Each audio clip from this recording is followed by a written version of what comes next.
শোনো বৌমা, তুমি কাতলা মাছগুলোতে দই মাখিয়ে ফ্রিজে তুলে রাখতে ভুলে যেও না কিন্তু। কাল সকাল সকাল সম্পূর্ণা আর শ্রীপর্ণা চলে আসবে ওদের ছেলে মেয়েদের নিয়ে আমার খোকাকে ভাইফোঁটা দিতে। সেই সাথে তোমার শ্বশুরমশাইয়ের বড়দিও আসবেন। তোমার উপরে সব দায়িত্ব। অনেক লোক আসবে এই বাড়িতে।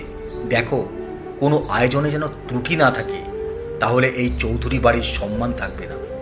আর তুমি তোতনের মা চুমকিকে বলে দিয়েছো তো কাল সকালে তাড়াতাড়ি এসে লুচি ভাজার আয়োজন সেরে ফেলতে।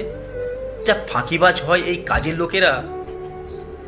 রাতে খাবার টেবিলে শাশুড়ি মা মন্দিরা দেবীর প্রশ্নের উত্তরগুলো একে একে দেয় নন্দা। বৌমার উত্তরে সন্তুষ্ট হয়ে নিজের ঘরে যান বাড়ির সর্বময়ী গিন্নি মন্দিরা দেবী। এদিকে রান্নাঘরে সব আয়োজন সামলে নিজের ঘরে যায় নন্দা। দেখে ওর মেয়ে অদ্রিতা তখনও ঘরের মেঝেতে বসে আপন মনে ব্যাটারি চালিত টয় ট্রেন চালিয়ে আপন মনে খেলছে, আর মাঝে মধ্যে মনের আনন্দে হাততালি দিয়ে উঠছে। আর নন্দার স্বামী মানে অনিমেষ চৌধুরী ল্যাপটপ খুলে কাজে ব্যস্ত। ঘর লাগোয়া ঝুল বারান্দায় গিয়ে দাঁড়ায় নন্দা। চারিদিক আলোর বন্যায় ভাসছে এই মরশুমে। একটা মায়াবী পরিবেশ সৃষ্টি হয়েছে। এদিকে রাত পোহালে খুব বড় করে ভাইফোঁটা অনুষ্ঠিত হবে চৌধুরী বাড়িতে।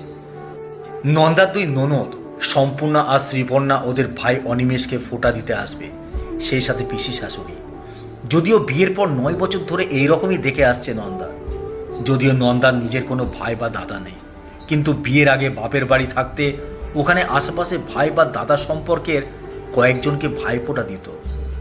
তাছাড়া পাড়ার বেশ কিছু বাচ্চাদের নিখরচায় পড়াশোনার দায়িত্ব নিয়েছিল নন্দা। কিন্তু এই বাড়িতে বিয়ের পর সেসব পরোপকারের পাট চুকে বুকে গেছে। চৌধুরী বাড়ির রক্ষণশীল আবহাওয়ায় নিজের সেই সত্তা কোথায় যেন হারিয়ে ফেলেছে নন্দা। প্রথম প্রথম মা বাবাকে কিছু বললেই বলতো, একটু মানিয়ে নে না রে নন্দামা। বাপের বাড়ি আর শ্বশুর বাড়ির পরিবেশ এক হয় না, কি করবি বল। সেই থেকে মানিয়ে নিতে নিতে বা আপোষ করতে করতে ব্যক্তিগত ইচ্ছে অনিচ্ছেগুলো কোথায় যেন হারিয়ে গেছে মনের চোরাবালিতে। বিয়ের বছর 2 পর আদ্রিতা এসেছিল নন্দার কোলে। সেই থেকে মেয়েকে ঘিরেই ওর জীবন।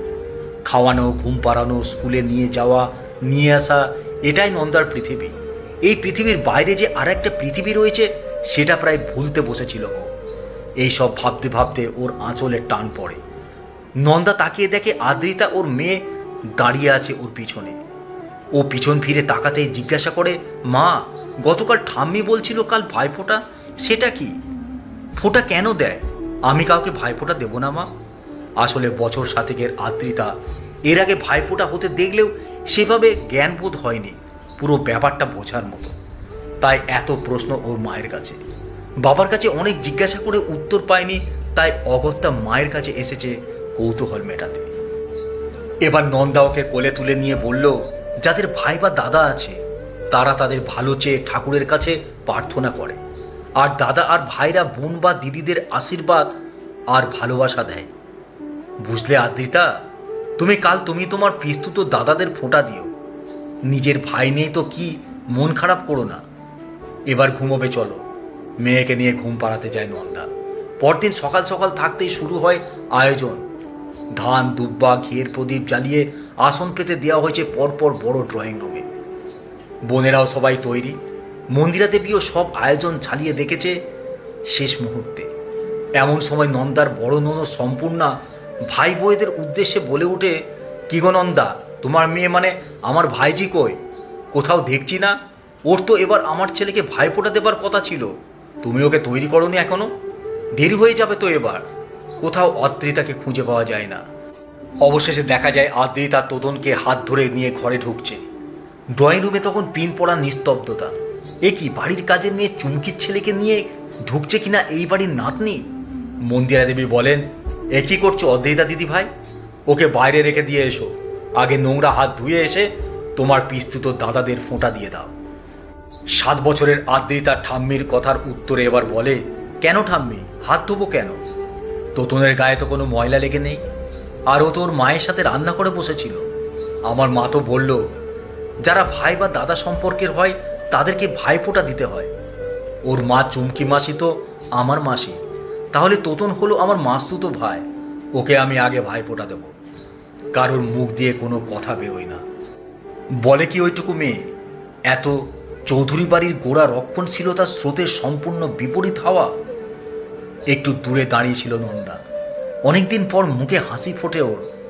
না, এই দমবন্ধ পরিবেশে ওর মেয়ে সত্যি এক ঝলক মুক্ত বাতাসের মতো। মেয়ের হাত ধরে মা পৌঁছে গেল তার ফেলে আসা কিশোরী বেলায়। শাশুড়ির হাত থেকে শঙ্খ দিয়ে ফুঁ দেয় ও। মনে হয় সেই পৃথিবীর কথা যেখানে ভুটু, আলম, লাট্টু ছিল, সেই পৃথিবীর কথা। জ্বলে ওঠে মঙ্গল প্রদীপ। নন্দা মনে মনে বলে, আদ্রিতা, আজ ভাইফোঁটার শেষে তোর হাত ধরেই আমি আবার বাড়ি ফিরে যাব, সেই পৃথিবীতে যেখানে ভুটু, আলম, লাট্টুরা ছিল। অনেকদিন পর ওদের আজ আমি আবার ভাইফোঁটা দেব, আর তুই আমাকে পথ দেখাবি আদ্রিতা। জানি না একবার এই চৌধুরী বাড়ি ছেড়ে বেরোলে আমি আর ঢুকতে পারবো কিনা, কিন্তু তোকে ভালো করে সঠিক শিক্ষায় মানুষ করতে গেলে আমাকে বেরোতেই হবে, সাহস করে, মনের ইচ্ছে ডানায় ভর করে, সুস্থ আগামীর স্বপ্ন